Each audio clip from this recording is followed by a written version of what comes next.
Hello students, मैं पीयूष राजपूत और आपका अपना चैनल पीयूष कोचिंग क्लासेस। तो बच्चों, हमने अपनी लास्ट क्लास में डिटर्मिनेंट्स का एक्सपेंशन पढ़ लिया था। ये किस तरह से हम क्या कर रहे थे, उसको एक्सपेंड कर पा रहे थे। तो इस बच्चों हम इस क्लास में क्या कोशिश करेंगे कि उसकी कैलकुलेशन को थोड़ा क्या कर लें आसान।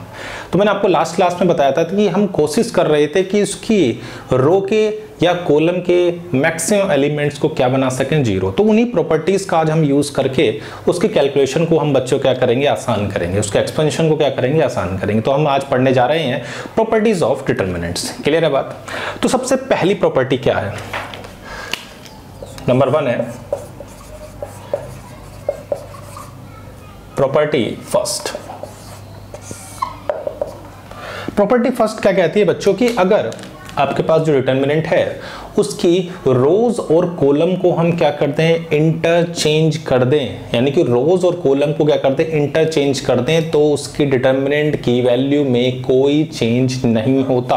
क्लियर बात? तो क्या बताया मैंने, if rows and columns of the determinant are interchanged, if rows and column of the determinant are interchanged, then the value of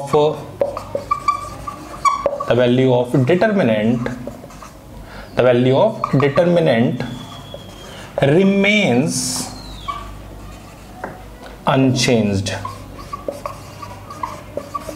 क्या है, if rows and columns of the determinant are interchanged, then the value of determinant remains unchanged, यानी कि उसकी value में कोई फर्क नहीं पड़ेगा। देखते हैं बच्चों कैसे। एक डिटर्मिनेंट ले लेता हूं मैं ऐसी general, A1 A2 A3 B1 B2 B3 C1 C2 C3। ये हमारे पास क्या है, एक डिटर्मिनेंट है। मैं इसको एक्सपेंड कर रहा हूं, तो देखो इसको मैं 1 नाम दे दूं, तो हमारे पास क्या एक्सपेंशन हो जाएगा। तो A1 इसको आप पूरे को कवर कर लें, तो जो बचे हुए एलिमेंट हैं वो हैं B2 B3 C2 C3। दूसरा है हमारे पास कि B1 B3 C1 C3, और तीसरा हमारे पास है A3 B1 B2 C1 C2। Clear है बात? ये मैंने आपको एक्सपेंड करना सिखाया था कि आप किसी भी रो या कॉलम के अबाउट एक्सपेंड कर सकते हैं। तो मैंने इस वाली रो को तो परमानेंट ढक दिया, इसके अबाउट एक्सपेंड कर रहा हूँ।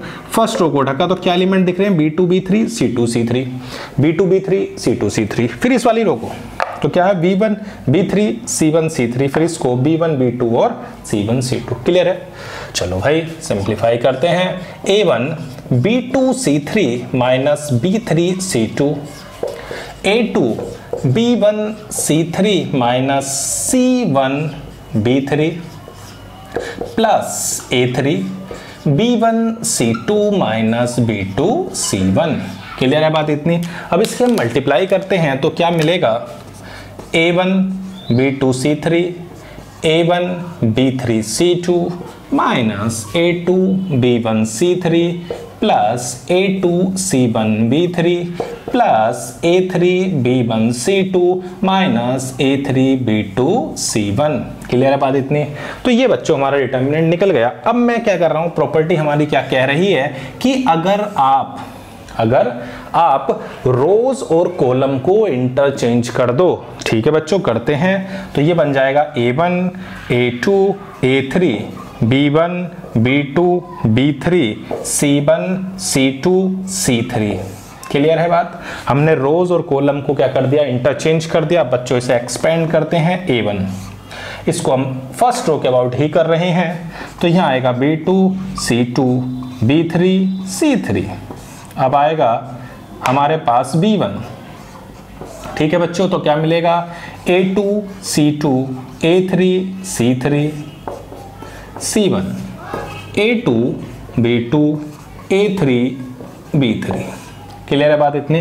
तो ये हमारे पास क्या हो गया, एक्सपेंड हो गया। अब इसकी मल्टीप्लाई कर लेते हैं, फटाफट इसको आप नोट करें। तो यहां तक बात क्लियर है? ठीक है भाई, तो मैं इसको एक्सपेंड कर लेता हूं। तो क्या आता है, तो आएगा बच्चों A1 B2 C3 minus C2 B3 minus B1 A2 C3 minus A3 C2 plus C1 A2 B3 minus A3 B2। Clear है? मल्टीप्लाई कर लेते हैं अंदर, कितना आ रहा है बच्चों? क्लियर है? यहां तक अंदर मल्टीप्लाई करी, B1 A2 C3 minus minus हो जाएगा plus B1 A3 C2 C1 A2 B3 C1 A3 B2। अब देखते हैं दोनों सेम है या नहीं। चलो भाई, A1 B2 C3 A1 B2 C3 clear है? ओके, अब देखो minus A1 C2 B3 clear है? चलो भाई, ये भी हो गया। अगला है माइनस B1 A2 C3, ये रहा, ठीक है। अगला देखो क्या है, हमारे पास है A2 C1 B3, ये रहा। अगला क्या है, B1 A3 C2, ये रहा, और उससे अगला ये रहा। क्लियर है बात इतनी? तो ये पहली प्रॉपर्टी कहती है कि अगर आप रोज और कॉलम को इंटरचेंज कर दो तो डिटरमिनेंट पर कोई फर्क नहीं पड़ता। क्लियर है? ओके, फटाफट नोट करें। देखते हैं इसकी अब सेकंड प्रॉपर्टी। तो क्लियर होगी बच्चों कि अगर रोज और कॉलम को इंटरचेंज कर दें तो उसकी डिटरमिनेंट की वैल्यू पर कोई फर्क नहीं पड़ता। सेकंड प्रॉपर्टी क्या है? तो भाई जो सेकंड प्रॉपर्टी कहती है कि अगर आप सिर्फ किन्हीं दो रो या किन्हीं दो कॉलम को इंटरचेंज करो, क्या बोला मैंने? किन्हीं दो रो और किन्हीं दो कॉलम को अगर इंटरचेंज करें तो डिटरमिनेंट की वैल्यू निगेटिव हो जाती है। क्या है? Property number 2।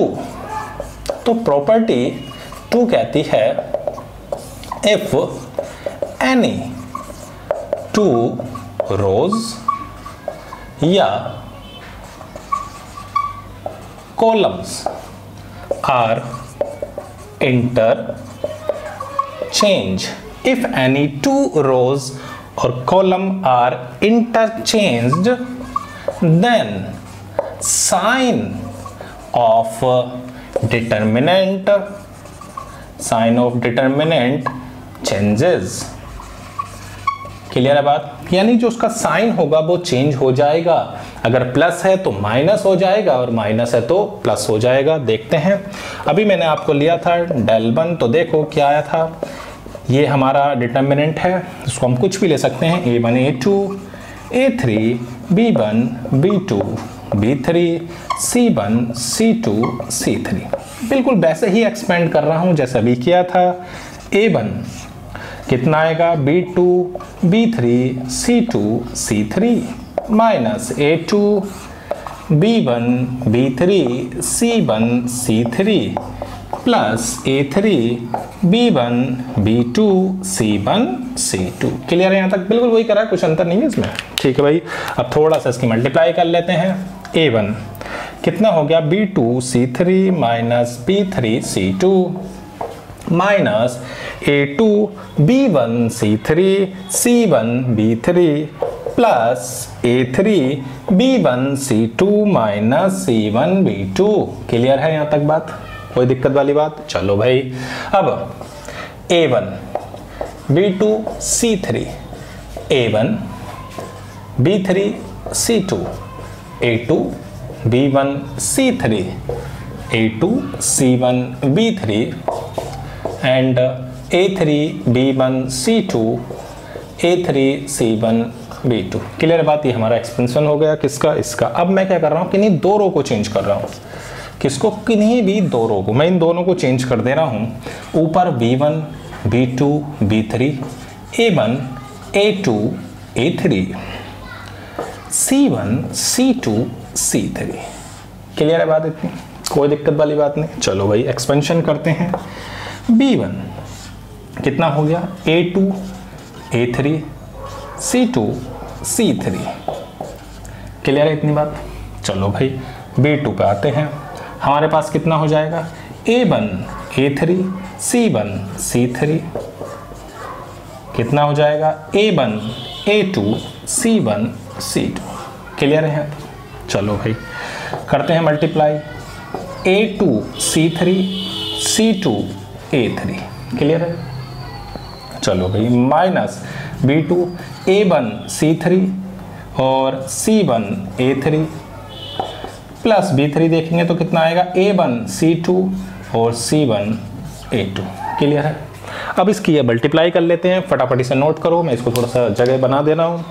तो बस इतनी बात आपकी क्लियर हो गई है बच्चों कि अगर हम किन्हीं भी दो रो या किन्हीं दो कॉलम को इंटरचेंज कर रहे हैं, इन्हें किन्हीं दो रो या कॉलम को इंटरचेंज कर रहे हैं तो डिटरमिनेंट का साइन बदल जाएगा। मल्टीप्लाई कर रहे हैं B1 C2 A3, B2 A1 C3, B2 C1 A3, B3 A1 C2 और B3 C1 A2। अब अगर आप देखो इसमें से माइनस कॉमन लो, जैसे ही माइनस कॉमन लेंगे देखो फर्स्ट एलिमेंट देखो क्या है, A1 B2 C3। कहाँ है A1 B2 C3?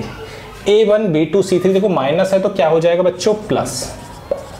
क्लियर है? दूसरा एलिमेंट देखो क्या है इसमें, देखो माइनस का है A1 B3 C2, कहाँ है माइनस का A1 ये रहा A1 B3 C2, ये पॉजिटिव था बच्चों, क्या हो जाएगा नेगेटिव। क्लियर है बात?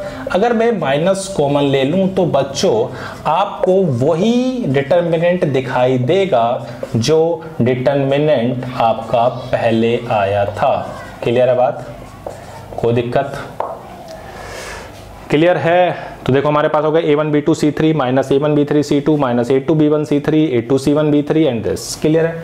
तो मैं इसको कह सकता हूं कि डेल ऑफ 2 डिटरमिनेंट हम इसका जो बता रहे हैं minus times of this.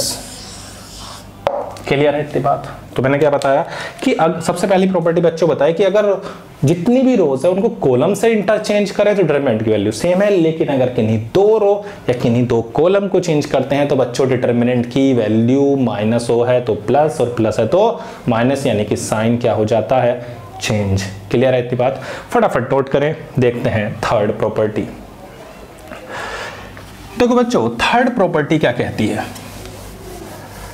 Third property हमसे कह रही है कि अगर आपकी कोई भी दो रो या दो कॉलम आइडेंटिकल हैं, अगर दो रो या दो कॉलम आइडेंटिकल हैं तो उसकी डिटरमिनेंट की वैल्यू 0 होगी, यानी कि प्रॉपर्टी 3। प्रॉपर्टी 3 क्या कहती है? इफ एनी टू रोज और column, if any two row and column are identical, या कोई column of determinant ऐसे लिख सकते हैं, determinant are identical, then the value of determinant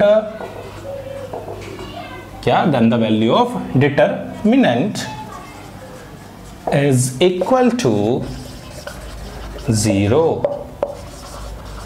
क्या होगी बच्चों? 0। बस ध्यान रखना, if any two rows or columns of determinant are identical then the value of determinant is equal to 0। बस दो चीजें क्या, एक कि कोई भी दो कॉलम या दो रो सेम है तो डिटरमिनेंट की वैल्यू 0 होगी। देखते हैं A1 A2 A3, A1 A2 A3, B1 B2 B3।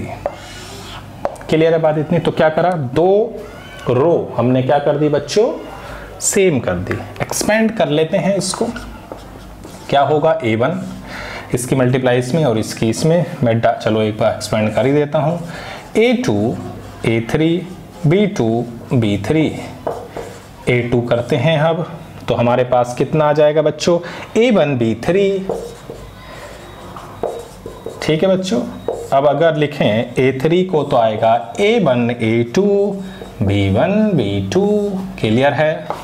अगर कोई भी दो रो या दो कॉलम, यानी कि दो रो या दो कॉलम आइडेंटिकल हैं तो डिटरमिनेंट की वैल्यू 0 होगी।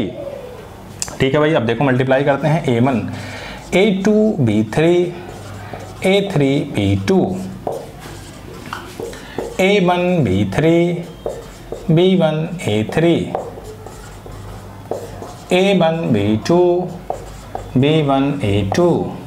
तो कितना आ रहा है A1 A2 B3 A1 A3 B2 A2 A1 B3 A2 B1 A3 A3 A1 B2 A3 B1 A2। Clear बात है। अब देखो कुछ कट रहा है क्या, जैसे A1 A2 B3 कहाँ है, और A1 A2 B3 clear.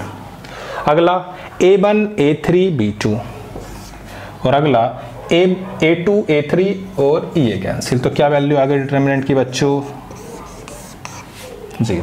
Clear है बात इतनी। तो तीन प्रॉपर्टी क्या, पहली प्रॉपर्टी अगर हम क्या कर रहे हैं, जितनी भी रोज हैं उनको कॉलम से इंटरचेंज कर दें, डिटरमिनेंट की वैल्यू कोई नहीं बदल रही। दूसरी, अगर दो रो या दो कॉलम को इंटरचेंज करते हैं तो डिटरमिनेंट का साइन चेंज हो जाएगा।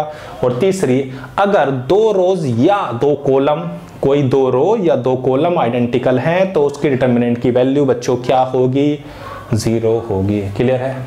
फटाफट नोट करें, फिर देखते हैं इस पे एक आधा क्वेश्चन।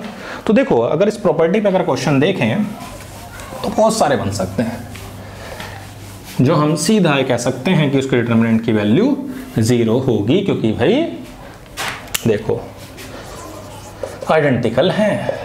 जैसे 1 2 3 4 5 6 2 4 एंड 6 ये हमारे पास है। अब देखो ये आपके पास 2 4 6 है, तो इसमें से आप दो कॉमन ले सकते हैं। तो आप ऐसे लिख सकते हो क्या, दो कॉमन लेने के बाद 1 2 3 4 5 6 1 2 3, तो ये वाली और ये वाली रो आपको एक सी दिख रही है, तो डिटरमिनेंट की वैल्यू क्या, 0। क्लियर है बात इतनी। चलो अच्छी बात है, एक एग्जांपल और देखते हैं।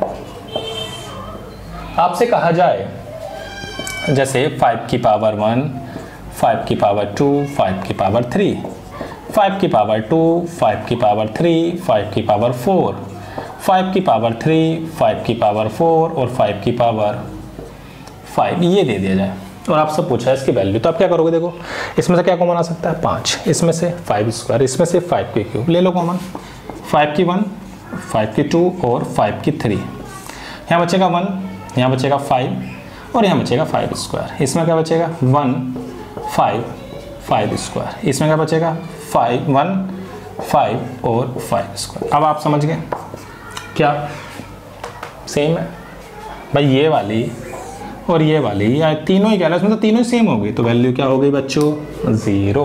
क्लियर है बात। फटाफट नोट करें, देखते हैं अगली प्रॉपर्टी। तो बच्चों देखो, फोर्थ प्रॉपर्टी हमारी क्या कहती है कि अगर हम किसी भी डिटरमिनेंट की एक रो में या कॉलम में किसी नंबर से क्या कर दें, मल्टीप्लाइड कर दें, तो डिटरमिनेंट में भी उसी नंबर से क्या हो जाती है बच्चों, मल्टीप्लाई। तो मैंने क्या बताया कि if each element of any row or column of a determinant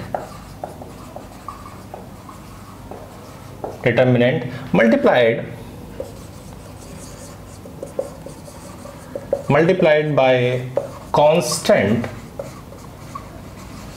k, then its value gets multiplied by k. यानी कि अगर हम किसी भी डिटरमिनेंट की रो में और कॉलम में मल्टीप्लाइड कर रहे हैं किसी नंबर से, तो उस डिटरमिनेंट में भी उस नंबर से क्या हो जाएगी बच्चों, मल्टीप्लाई। देखते हैं कैसे। मान लो हमारे पास एक डिटरमिनेंट है, हमारे पास जैसे है A1 B1 C1 A2 B2 C2 A3 B3 C3। Clear है बात इतनी। अब अगर बच्चों मैं इसमें क्या कर रहा हूं, मल्टीप्लाई कर दूं किससे, किसी भी एक कांस्टेंट से, मान लो मैंने मल्टीप्लाई कर दी किससे, k से। चलो भाई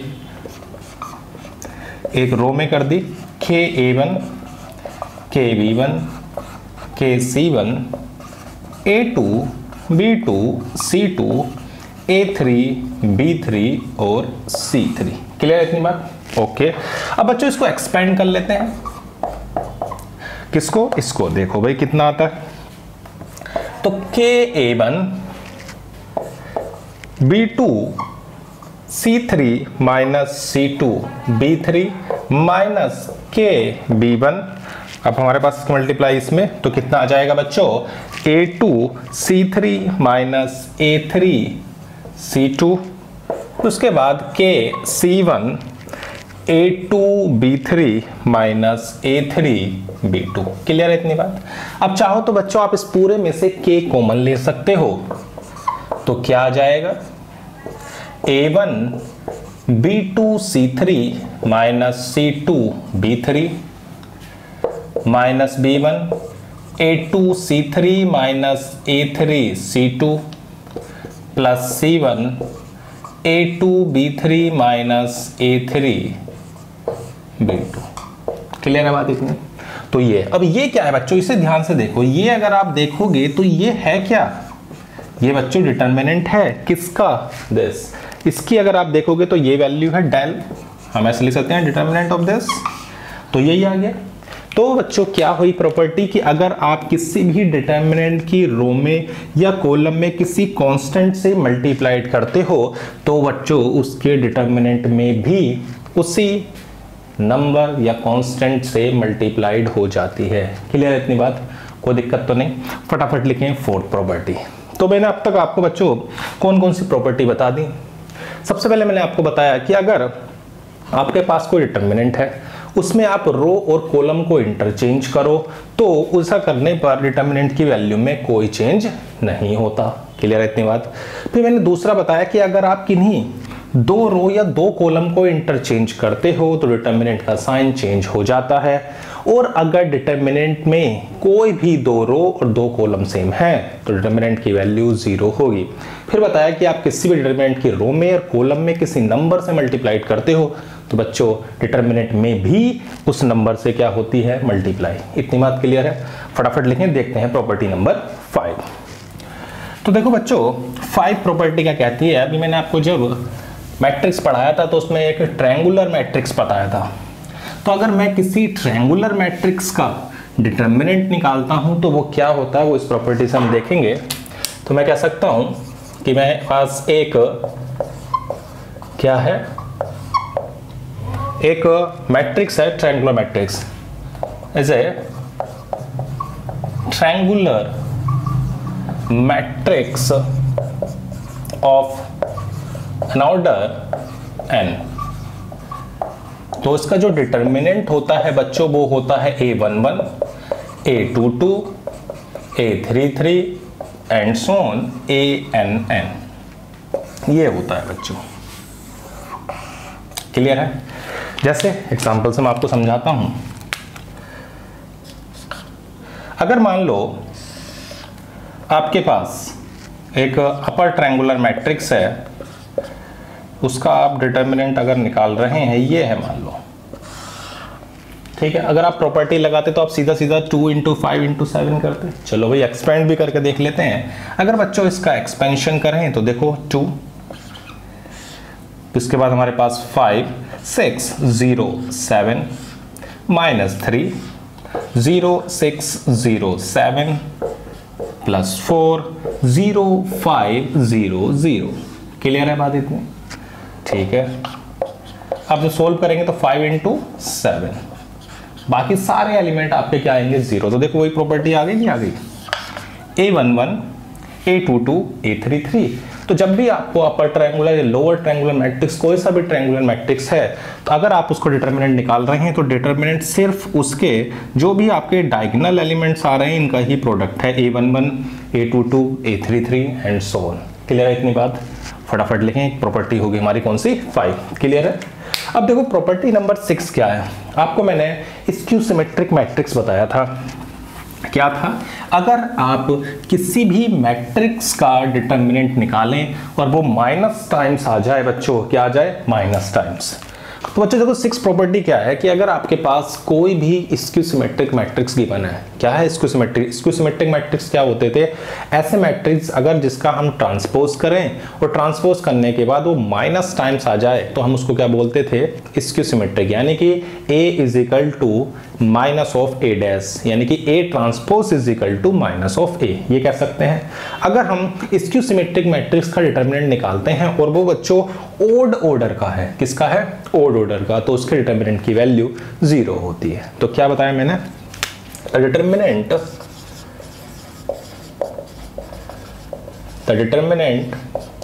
of A skew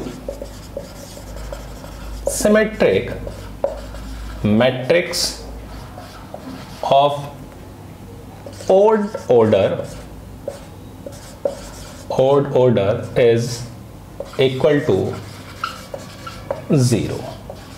determinant of A skew symmetric matrix of odd order is equal to 0। हमारे पास एक मैट्रिक्स दिया हुआ है और आपको मैंने एक बात और बताई थी, जितने भी स्क्यू सिमेट्रिक मैट्रिक्स होते हैं उनके डायगोनल एलिमेंट्स की वैल्यू बच्चों क्या होती है? 0 होती है। तो a माइनस बी, ये एक हमारे पास क्या दिया हुआ है? एक स्क्यू सिमेट्रिक मैट्रिक्स है। चेक करके देख लेते हैं कि है भी या नहीं। तो इस मैट्रिक्स का मैं क्या करता हूं? ट्रांसपोज निकालता हूं। तो क्या हो जाएगा? 0 b minus a c minus a, दूसरा हो जाएगा a minus B 0 b minus A minus c a minus b और 0। ठीक है बच्चों। अब देखो, मैं अगर इसमें से माइनस कॉमन ले लूं, इसमें से माइनस कॉमन ले लूं तो क्या आता है? 0 b minus a c minus A minus B 0 b minus a, और ये आ जाएगा a minus c a minus b और 0। तो हमारे पास क्या आ गया? ये आ गया। क्लियर है बात इतनी? तो ये हमारा कैसा स्क्यू सिमेट्रिक मैट्रिक्स है, हमने चेक कर लिया। अब हम क्या कर रहे हैं बच्चों? इसका डिटर्मिनेंट निकालते हैं। ठीक है बच्चों, और इसकी ऑर्डर भी क्या है? ओड ऑर्डर है, 3/3 का, यानी कि हमारे पास कैसी है? एक ओड ऑर्डर मैट्रिक्स है जिसका हम डिटर्मिनेंट निकाल रहे हैं स्क्यू सिमेट्रिक का। देखते हैं इसको क्या आता है? 0। एक्सपेंड कर रहा हूं मैं फर्स्ट रो के अबाउट, तो कितना आएगा? इसको ढक चुका है, तो ये आ जाएगा b minus A minus B 0 minus b minus A. कितना बच्चा? a minus B a minus C b minus A 0। अगला है c minus A minus B 0 a minus C और a माइनस बी। क्लियर है बच्चों इतनी बात? चलो भाई, तो 0 इंटू 0 तो 0 ही हो जाएगा, माइनस इसका नंबर आता है b माइनस ए, इसकी इसमें मल्टीप्लाई करिए, कितना हो गया बच्चों? 0 माइनस, तो ये आ जाएगा आपका a माइनस सी और b माइनस ए। अब इसकी मल्टीप्लाई करते हैं तो c माइनस ए और a माइनस बी का होल स्क्वायर। क्लियर है बात? तो माइनस माइनस बच्चों क्या हो गया? प्लस। तो हमारे पास आ गया b माइनस ए और इसका होल स्क्वायर हो गया a माइनस सी। ये a माइनस सी है, ये c माइनस ए है, तो मैं यहाँ माइनस कॉमन लेके इसे भी a माइनस सी बना देता हूँ। अब देखो बच्चों, ये दोनों के दोनों कैसे हैं? एक जैसी हैं भाई। a माइनस बी का होल स्क्वायर और b माइनस ए का होल स्क्वायर तो इक्वल ही होता है, तो ये दोनों वैल्यू क्या हो गई? कैंसिल। क्या आ गई वैल्यू? 0। क्लियर है इतनी बात? तो ये हमारे पास क्या होगा कि अगर हम किसी भी स्क्यू सिमेट्रिक मैट्रिक्स का डिटरमिनेंट निकालते हैं, वो भी ओड ऑर्डर का, तो उसकी वैल्यू क्या होगी? 0। अब दिमाग में आता है कि इवन होती तो क्या होता, उसे भी देख लेते हैं, फटाफट इसे नोट करें। अब देखो, इवन ऑर्डर की अगर मैं बात करता हूं तो इवन ऑर्डर में वो क्या बन जाएगा? एक परफेक्ट स्क्वायर बन जाएगा। क्या बन जाएगा बच्चों? Perfect square. तो डिटरमिनेंट की प्रॉपर्टी नंबर हमारी क्या हो गई? 7। तो determinant of A skew symmetric matrix of even order as perfect square क्या हो जाएगा? एक परफेक्ट स्क्वायर हो जाएगा। कैसे? उसे भी देखते हैं। हमारे पास 0 a minus b minus A 0 एक मैट्रिक्स है, चेक कर लेते हैं कैसा है ये। इसका ट्रांसपोज किया तो 0 a minus b minus A 0। इसको निकाला तो क्या आएगा? माइनस कॉमन ले लो, तो ये आ जाएगा आपका b माइनस ए 0, यानी कि माइनस टाइम्स दिस। तो हमारे पास a ट्रांसपोज आ गया माइनस ऑफ a। क्लियर है बात इतनी?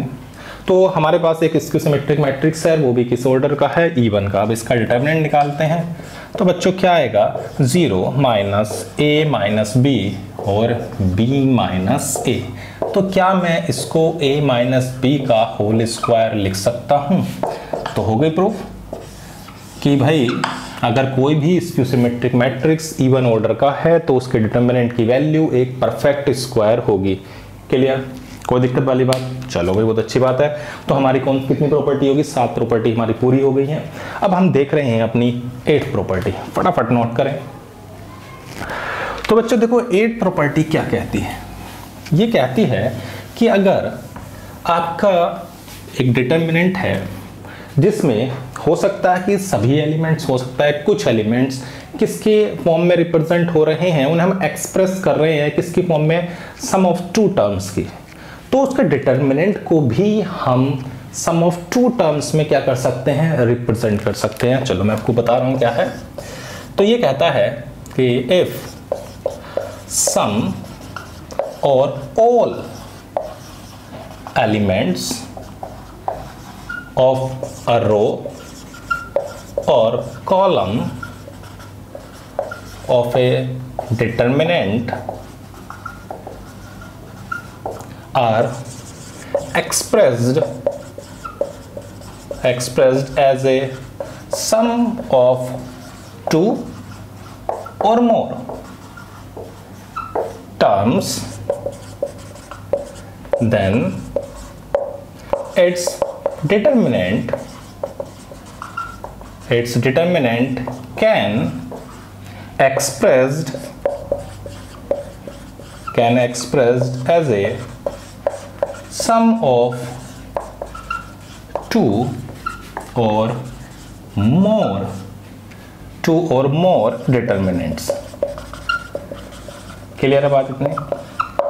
तो हम ये कह सकते हैं कि अगर हम किसी डिटर्मिनेंट की कोई एक रो हो सकती है या उसके सभी एलिमेंट्स हो सकते हैं या कुछ एलिमेंट्स हो सकते हैं, उन्हें हम सम ऑफ 2 टर्म्स में एक्सप्रेस कर रहे हैं तो डिटर्मिनेंट को भी ऐसे ही करेंगे। चलो कोई देखते हैं कैसे। मैंने डिटर्मिनेंट ले लिया, वो हमारे पास है a1 plus lambda, b1 plus lambda, c1 plus lambda. Clear है? ये हमारे पास हो गया a2 b2 c2 a3 b3 c3। Clear है बात? तो बच्चों मैं इसको कैसे रिप्रेजेंट कर सकता हूं? तो ये कह रही है प्रॉपर्टी कि आप इसको ऐसे लिख सकते हैं a1 b1 c1 a2 b2 c2 a3 b3 c3, और जो ये आपका प्लस वाला पार्ट था इसको आप अलग दिखा दो तो lambda lambda lambda a2 b2 c2 a3 b3 और c3। क्लियर है इतनी बात? तो मैंने क्या करा, जो ये आपको एक रो थी उसको मैंने किसकी फॉर्म में दिखाई दे रहा था? दो की फॉर्म, 2 समेशन यानी कि 2 सम ऑफ 2 टर्म्स के फॉर्म में उसको एक्सप्रेस कर रहे थे। तो डिटर्मिनेंट को भी हमने क्या कर दिया? सम ऑफ 2 डिटर्मिनेंट्स की फॉर्म में रिप्रेजेंट कर दिया। अब इसको देख लेते हैं कि सही है गलत। सबसे पहले मैं इसको दिखाता हूं। अगर मैं इसका डिटर्मिनेंट निकालता हूं तो बच्चों देखो क्या होगा, आप इसे आराम से एक्सपेंड कर सकते हैं। a1 प्लस लैम्डा कितना आ जाएगा? b2 c2 b3 c3। Clear है बात इतनी? अब इसका नंबर आता है माइनस b1 प्लस लैम्डा और ये आ जाएगा a2 c2 a3 c3 और c1 plus lambda a2 b2 और a3 b3। क्लियर है बात इतनी? कोई दिक्कत वाली बात नहीं। फटाफट लिखें इसको, मैं इसको आपको एक्सपेंड कर रहा हूं। तो इतनी बात तो क्लियर होगी कि अगर हम किसी भी रो या कॉलम को सम ऑफ 2 या मोर टर्म्स में एक्सप्रेस कर रहे हैं तो डिटर्मिनेंट को भी हम सम ऑफ 2 और मोर डिटर्मिनेंट्स में एक्सप्रेस कर सकते हैं। चलो भाई अब इसको एक्सपेंड कर देते हैं।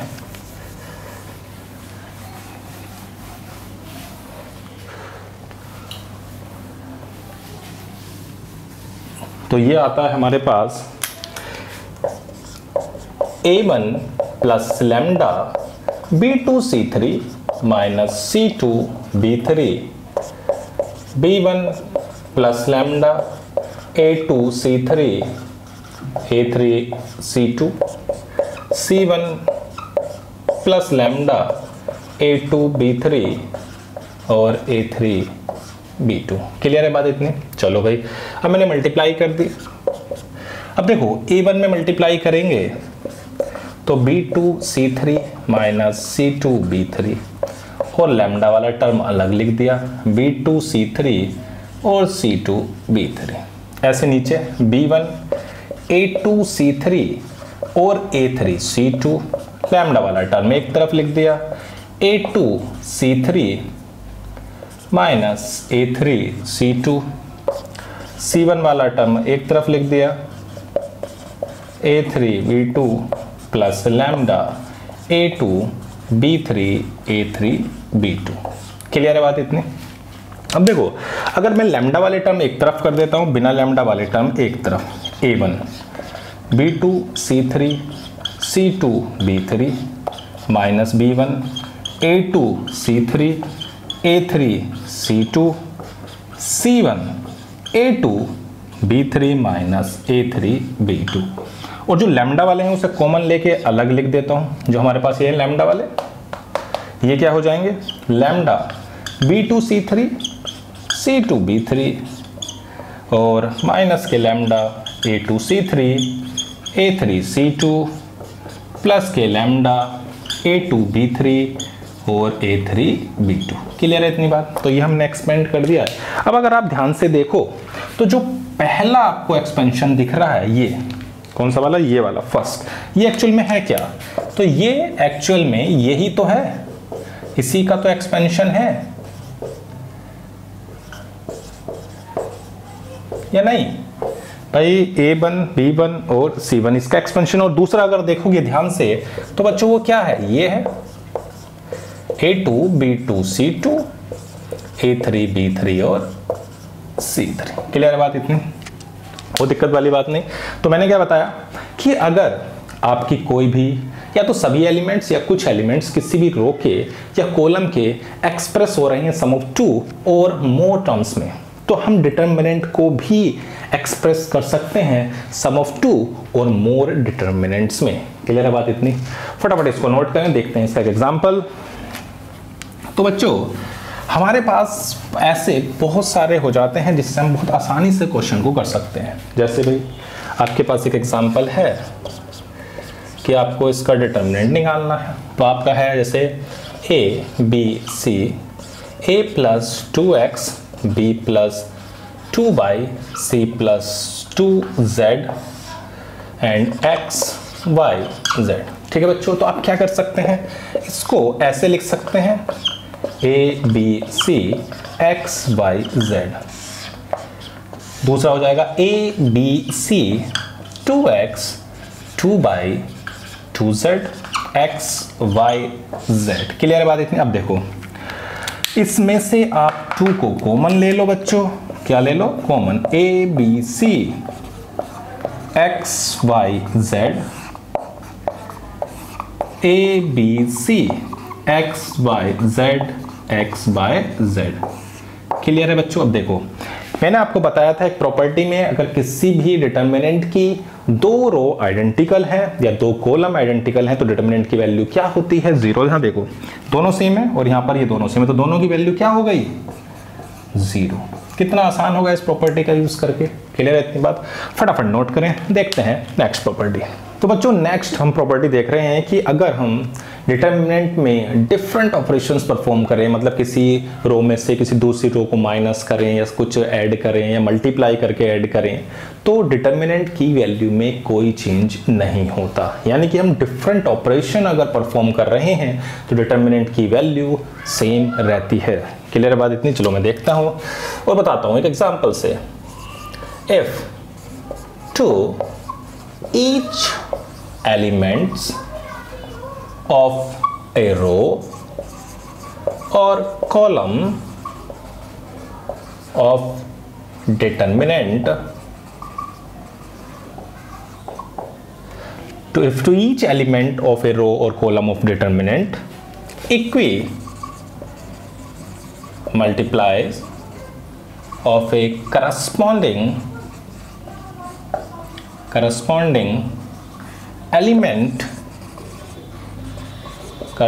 elements of another row or column are added then the value of determinants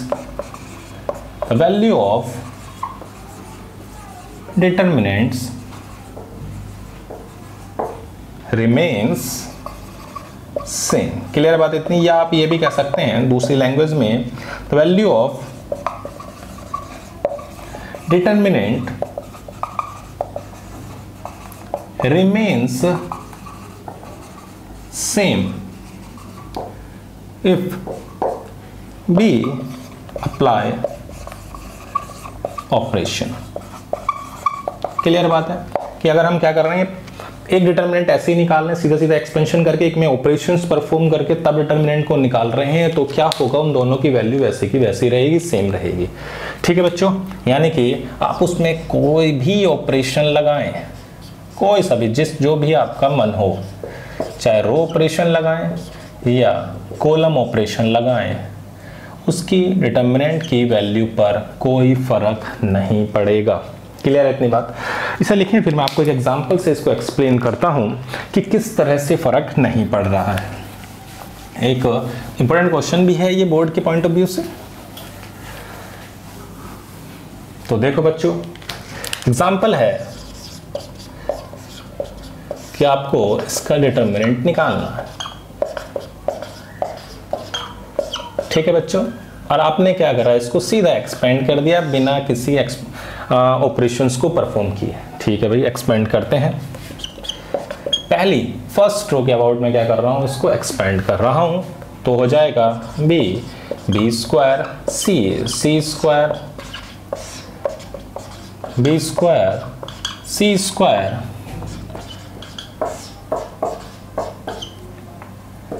ये है। क्लियर बात इतनी?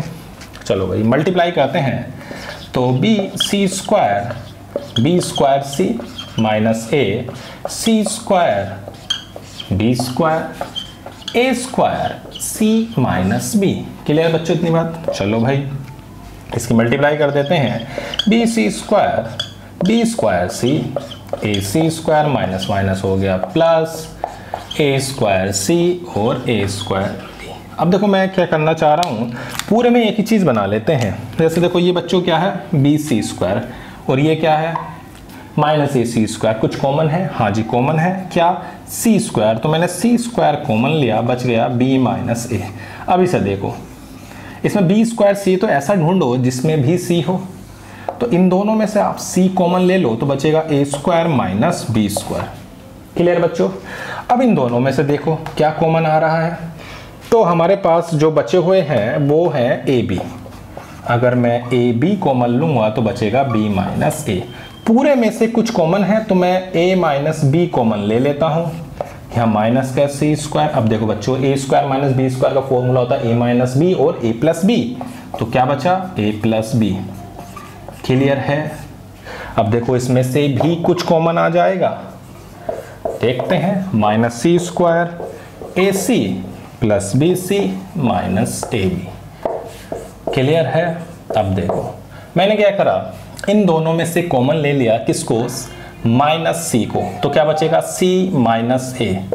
इन दोनों में से बी कॉमन ले लिया, क्या बचेगा सी माइनस ए। तो ए minus B, C minus a और बी माइनस सी। तो बच्चों ये हमारा क्या आ गया, डिटर्मिनेंट की वैल्यू आ गई जब हम कोई भी ऑपरेशन परफॉर्म नहीं कर रहे हैं। ठीक है इतनी बात? तो हमने सीधा एक्सपेंशन किया है, अब हम क्या कर रहे हैं, इसमें हम ऑपरेशन परफॉर्म करते हैं, फिर डिटर्मिनेंट की वैल्यू निकाल कर देखते हैं। फटाफट इसको नोट करें। अब देखो, अगर इसकी डिटर्मिनेंट की वैल्यू में ऑपरेशन लगा के निकालूं, तो मैंने आपको बताया था आप क्या करें, किसी भी तरीके से ज़्यादा जीरो बनाएं। तो आप क्या कर सकते हैं, आप इसमें से R2 में से R2 माइनस R1 और R3 में से R3 माइनस R1 कर दोगे तो 2 जीरो बन जाएंगे। क्या करा पहला, सबसे पहले R2 में से R1 को माइनस कर रहा हूं, तो 1 minus 1 0, B minus a, B square minus A square, ऐसे ये 0, C minus a, C square minus A square. अब बच्चों इसे एक्सपेंड कर दो, इसके अबाउट हम इसे एक्सपेंड कर रहे हैं, फर्स्ट रो के अबाउट, तो फर्स्ट कॉलम के अबाउट, तो कितना आ जाएगा, b minus A into C square minus A square, c minus a और b स्क्वायर माइनस ए स्क्वायर। इस पूरे में से एक तो मैं c माइनस ए कॉमन ले रहा हूं और b माइनस ए भी कॉमन ले लेते हैं, दोनों में है। तो यहाँ क्या बचेगा बच्चों, c प्लस ए, और यहाँ क्या बचेगा, माइनस का b प्लस ए। क्लियर है बात इतनी। तो हमारे पास आ गया c minus A, b minus a, और यहाँ पर a से a कैंसिल हो गया, c माइनस b। अब देखो इसमें से और इसमें से माइनस को कॉमन ले लो, तो a minus b, b minus c और c माइनस a। आ गया नहीं आ गया, वही। क्लियर है इतनी बात। तो मैंने क्या बताया कि अगर आप ऑपरेशन लगाएं, ऑपरेशन कैसे लगा रहे हैं, आप उसको जीरो बना रहे हैं, कितने को जितने बना सकते हैं, फिर आप उसको एक्सपेंड कर रहे हैं, तो देखो कितना छोटा हो गया। तो यानी कि अगर हम ऑपरेशन लगा के करें या बिना ऑपरेशन के करें, तो दोनों में डिटरमिनेंट की वैल्यू क्या आती है बच्चों, सेम आती है। तो ये हमारे क्या हो गई, प्रॉपर्टीज। अब इन प्रॉपर्टीज पर भी हम कुछ क्वेश्चन करते हैं, फटाफट इसको नोट करें। तो फर्स्ट क्वेश्चन देखो बच्चों हमारा क्या है, the value of determinant 1ab plus c, 1b c plus a, 1c a plus b. यानी कि हमें क्या करना है, इस डिटरमिनेंट की क्या निकालनी है, वैल्यूज। ठीक है बच्चों, इतनी बात।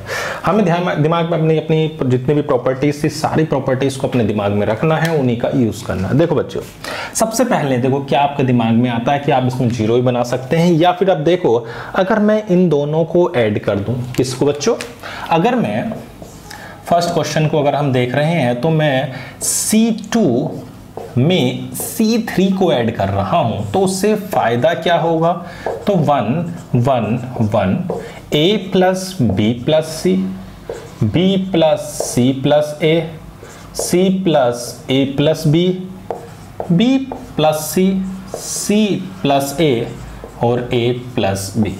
क्लियर है। तो इन तीनों में आपको कॉमन नजर आ रहा है, फटाफट a plus B plus c को आप कॉमन ले सकते हो, तो आएगा 1 1 1 1 1 1 b plus c, c plus a और a प्लस b। अब देखो ये दोनों क्या हैं, सेम है, आइडेंटिकल है। यानी कि अगर मैंने बताया था प्रॉपर्टी आपको कि अगर कोई भी दो रो या दो कॉलम सेम होती हैं तो डिटरमिनेंट की वैल्यू जीरो होगी। क्लियर बच्चों, कितना आसान हो गया।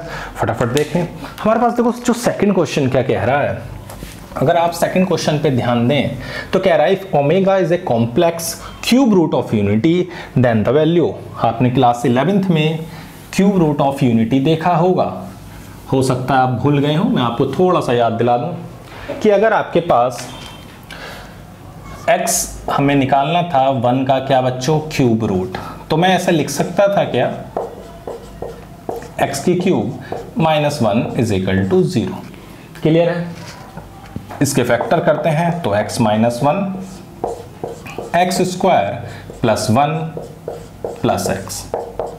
तो एक बच्चों रूट तो इसका 1 हो गया। अब दूसरे के अगर हम निकालते तो हम ऐसे तो निकाल नहीं सकते, तो क्वाड्रेटिक फॉर्मूले का यूज कर लेते हैं। क्या होता था, minus b plus minus B square minus 4ac upon 2a।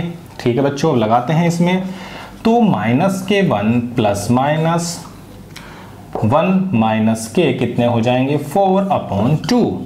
तो ये आ जाएगा माइनस के 1 प्लस माइनस माइनस 3 अपॉन 2। तो x इज इक्वल टू आ गया, हम अंडर रूट माइनस 1 को क्या बोलते थे बच्चों, आयोटा। तो ये आ जाएगा आयोटा रूट 3/2। तो दो वैल्यू होती थी, एक को हम पॉजिटिव, किसी भी वैल्यू को आप चाहे पॉजिटिव को लो चाहे नेगेटिव को, एक ओमेगा ले लेते थे, और इसी का जो स्क्वायर होता था वो ये हो जाता था। ठीक है बच्चों, इसकी खासियत क्या थी कि तीनों अगर सम करते कि 1 प्लस ओमेगा स्क्वायर का आप सम करना, तो क्या आएगा बच्चों, 0 आएगा। क्योंकि देखो माइनस वन कितना होता है, माइनस 2 से 2 कट के -1, ये 0 और ये कट ही जाते। तो इन तीनों का जो सम होता है वो क्या होता है, 0। क्लियर इतनी बात। अब देखो इसमें हमें इस प्रॉपर्टी का यूज करना है। अगर मैं सभी को ऐड कर दूं इसमें, मतलब C1 में C1 plus C2 plus C3 कर दूं, तो क्या आएगा, 1 plus omega square, 1 plus omega square, 1 plus omega square. तो बच्चों अगर डिटर्मिनेंट में पूरा का पूरा कॉलम एक जीरो बन जाए या रो जीरो बन जाए तो डिटर्मिनेंट की वैल्यू क्या होती है, जीरो। तो इसमें क्या आ जाएगी वैल्यू, ये हो गया 0 0 0 ओमेगा ओमेगा स्क्वायर 1 ओमेगा, तो इसकी वैल्यू क्या आ गई, 0। क्लियर इतनी बात। तो मैंने आपको क्यूब रूट ऑफ यूनिटी भी बता दिया और इसका भी हमने बहुत आसानी से इस प्रॉपर्टी का यूज करके क्वेश्चन भी कर लिया। फटाफट नोट करो, देखते हैं नेक्स्ट क्वेश्चन। तो थर्ड क्वेश्चन क्या कह रहा है बच्चों कि prove that a plus b plus c हमें गिवन है और हमें इस डिटर्मिनेंट की वैल्यू को दिखाना है a क्यूब। ठीक है बच्चों, अब देखो ये क्या है 2a, तो अगर मैं इसमें 2 से मल्टीप्लाई करके माइनस कर दूं तो 0 बन जाएगा ना, और ये क्या है 3a, इसमें 3 से मल्टीप्लाई करके माइनस कर दूं तो क्या बन जाएगा 0। चलो भाई इतना तो कंफर्म हो गया कि R2 में R2 माइनस 2R1 और R3 में R3 माइनस 3R1 करना है, कम से कम 2 0 तो बनेंगे। चलो भाई करते हैं, a इंटू 2 तो 2a, 2 में से 2 गए 0। क्लियर है। अब देखो यहाँ पे मल्टीप्लाई करें किसकी, 2a प्लस 2b, इसमें से माइनस करेंगे तो 2b से 2b कट जाएगा, सिर्फ क्या बचेगा a। अब यहाँ देखो 2a 2b 2c, तो 2c से 2c कैंसिल, 4a में से a गए 2a गए तो 2a, 3b में से 2b गए तो क्या बचेगा b। क्लियर है। अब इसका नंबर आता है 3a में से 3a गए 0, यहाँ बचेगा 3a। क्लियर है। अब यहाँ देखो 3a 3b 3c, तो 3c से 3c तो कैंसिल, 10a में से 3a गए तो 7a, 6b में से 3 गए तो 3b। क्लियर है बात, इतने जीरो बन गए। और जीरो भी बना सकते हैं, देखो कैसे, इसमें से इसको माइनस कर दो, R3 में से अगर R3 माइनस 3R2 कर दूं तो देखो बच्चों क्या फर्क पड़ता है, क्या और थोड़ा सा सिंप्लीफाई हो रहा है, तो देखते हैं हो रहा है या नहीं हो रहा। 3 इंटू 3 है, ये क्या हो गया 0। ओके, अब इसमें 3 2 6, 7 में से 6 गए a, बस ये भी कैंसिल हो गया। अब एक्सपेंड कर दो, देखो बच्चों कितने अबाउट, इसके अबाउट एक्सपेंड कर रहे हैं तो ये आ जाएगा a into a square minus 0, क्या आ गया बच्चों a क्यूब। क्लियर है इतनी बात। तो हमने क्या करा, पहले इन दोनों को 0 बनाया, फिर देखा अच्छा ये भी 0 बन सकता है, उसको भी 0 बना दिया, कंप्लीट। फटाफट नोट करें, देखते हैं फोर्थ क्वेश्चन। तो फोर्थ क्वेश्चन बच्चों में क्या दिया हुआ है कि x y z is equal to -1 then the value of determinant. हमें इस डिटर्मिनेंट की वैल्यू को पूछा है। ठीक है बच्चों, सबसे पहले मैंने आपको बताया था कि अगर कोई भी रो और कॉलम को आप सम ऑफ 2 और मोर टर्म में एक्सप्रेस कर पा रहे हो तो आप उसके डिटर्मिनेंट को भी सम ऑफ 2 और मोर टर्म्स में क्या कर सकते हो, डिटर्मिनेंट्स के फॉर्म में एक्सप्रेस कर सकते हो। ठीक है बच्चों, तो हम क्या कर रहे हैं, इस डिटर्मिनेंट को सम ऑफ 2 डिटर्मिनेंट्स में लिख रहे हैं। तो मैं इसको आप ऐसे लिख सकता हूं क्या, x square 1 y square 1 z square 1, फिर आगे हो जाएगा x square x cube y square y cube z square z cube. Clear है। अब देखो फर्स्ट रो में से x, सेकंड रो में से y और थर्ड रो में से बच्चों हम क्या कॉमन ले सकते हैं, तो हमारा जो कॉमन आएगा वो x y z कॉमन आ जाएगा, तो यहां बचेगा 1 x square 1 y square 1 z square. Clear इतनी बात। अब देखो, अब मैं इसको और इसको एक जैसा अगर बनाना चाहूं तो मैं क्या कर रहा हूं, सबसे पहले मैं इन दोनों को इंटरचेंज करता हूं, यानी कि C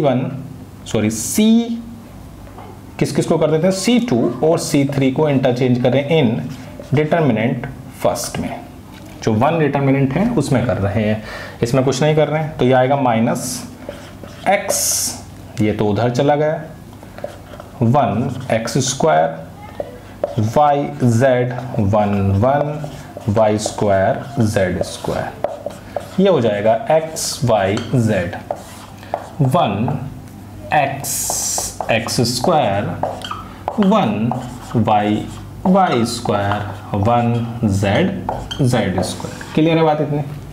अब इसको एक बार और आप इंटरचेंज कर सकते हो C1 और C2 को। तो बच्चों क्या हो जाएगा, इसको मैं इतने हटा रहा हूँ, तो इसको अगर मैं इंटरचेंज करता हूँ तो बच्चों क्या हो जाएगा, ये माइनस माइनस यहाँ प्लस हो जाएगा और आ जाएगा 1x x square, 1y square, 1z square. Clear है बात इतनी। और देखो x y z की वैल्यू, इसकी वैल्यू क्या दी हुई थी, तो -1, चाहो तो आप इसकी जगह -1 रख सकते हो। अब ये दोनों क्या हो जाएंगे, कैंसिल, तो वैल्यू क्या आ गई, 0। क्लियर है बात इतनी। फटाफट इसको नोट करें, देखते हैं फिफ्थ क्वेश्चन क्या कह रहा है। अब बच्चों देखो फिफ्थ में भी हमें क्या करनी है, इस डिटर्मिनेंट की हमें वैल्यू को निकालना है। चलो भाई वैल्यूट करते हैं इस वैल्यू को भी। तो वैल्यू ऑफ डिटर्मिनेंट, अब देखो ये b प्लस सी है, c प्लस ए है, a प्लस बी, ये आपको दिखाई दे रहा है। अगर आप इन दोनों को ऐड कर दो तो सभी में से कॉमन भी बन सकता है, यानी कि आप c1 में c1 प्लस c3 को अगर करते हो तो a plus B plus c, a plus B plus c, a plus B plus c. Clear है। इसमें से कॉमन भी आपको पूरे में से a plus B plus C common आ गया, 1 1 1, a minus B, B minus C, C minus A. Clear है बात इतनी। चलो भाई अब देखो मैं इसमें से इसको माइनस करूं तो a से a कैंसिल हो जाएगा, b से b और c से c, यानी कि c2 में से c2 माइनस c3 कर देते हैं तो हो सकता है कुछ सिंपल हो जाए। तो यहाँ minus b minus c minus a b c, पूरे में से माइनस को बाहर निकाल लिया। चलो भाई तो आ गया 1 1 1 b c a b c. Clear है बात इतनी। अब देखो बच्चों आप आसानी से 2 जीरो को बना सकते हो। किन किन को, अगर आप R3 में से क्या ऑपरेशन लगा दो, R3 में आप ऑपरेशन लगा रहे हो R3 माइनस R1 और R2 में भी ऑपरेशन लगा रहे हो R2 माइनस R1। क्लियर है इतनी बात। यानी कि R3 माइनस R1 और R2 में से भी R2 माइनस R1, तो 2 जीरो बन जाएंगे। चलो भाई A plus B plus C, 1 B A, ये 0, C minus B, B minus A, 0, a minus B, C minus A. अब आप एक्सपेंड भी कर सकते हो तो क्या आ जाएगा, फर्स्ट कॉलम के अबाउट एक्सपेंड कर रहे हैं तो ये हो जाएगा c minus B, C minus A minus B, B minus A. Clear है इतनी बात। तो हमने सबसे पहले क्या किया, इसमें से इसको माइनस किया, ए तो हो गया c माइनस बी, ए माइनस बी, उसको माइनस किया b माइनस ए और c माइनस ए। क्लियर है इतनी बात। अब हमें क्या करना है, सिंपली इसको आसान से मल्टीप्लाई कर लेते हैं। कुछ चीज़ें कैंसिल हो रही हैं तो कैंसिल कर देंगे।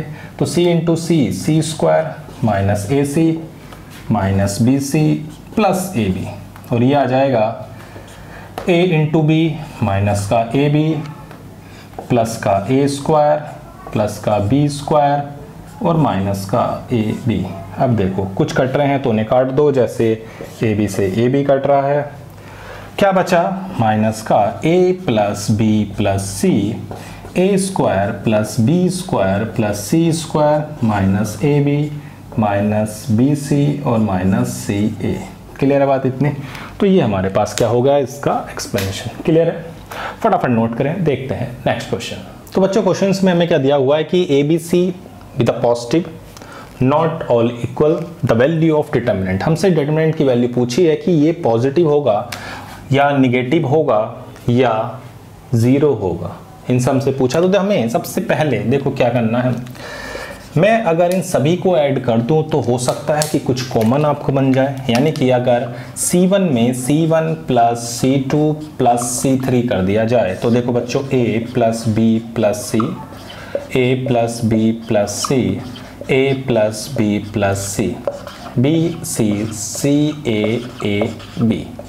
इस पूरे में से आप a plus B plus c को कॉमन, क्योंकि अगर 1 बन गए तो आपका 0 बनाना बहुत आसान हो जाता है। अब आप क्या कर सकते हैं, R3 में से R3 माइनस R1 और R2 में से भी R2 माइनस R1 करके 2 जीरो बना सकते हो।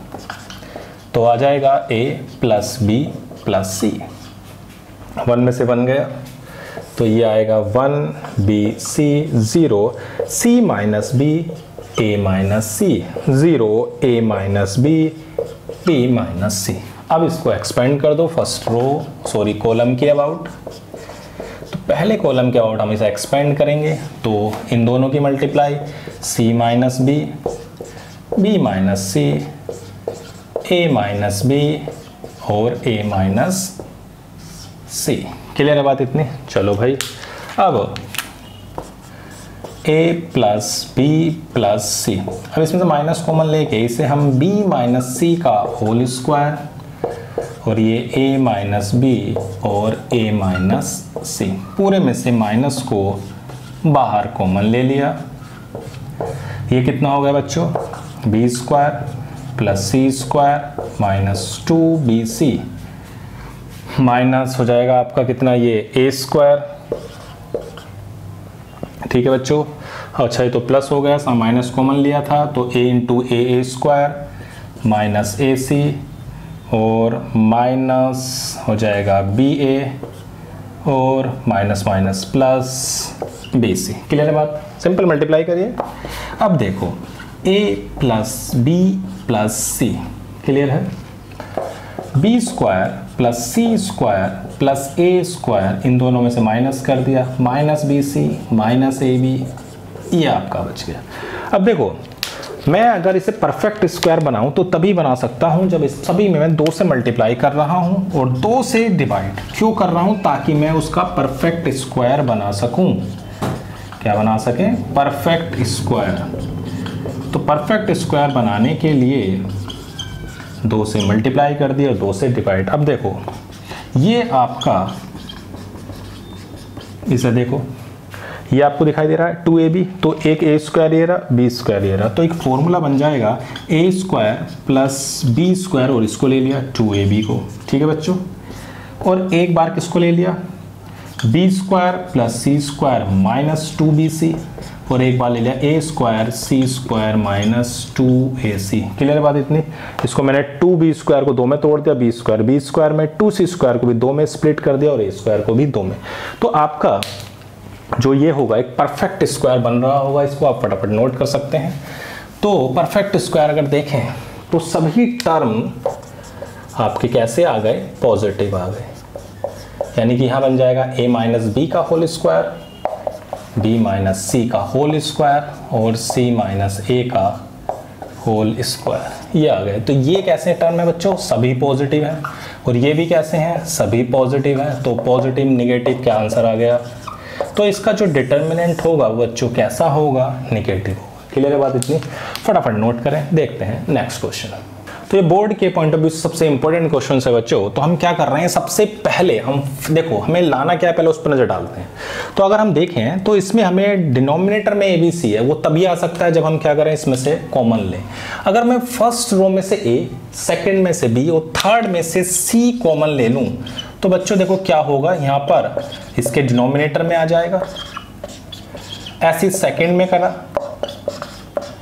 और ऐसे ही हम बच्चों किस में कर रहे हैं, थर्ड में। क्लियर है बात इतनी? अब हमें क्या करना है, देखो इसमें इसे प्लस में लाना है, तो वो तभी आ सकता है जब हम तीनों रो को ऐड कर दें।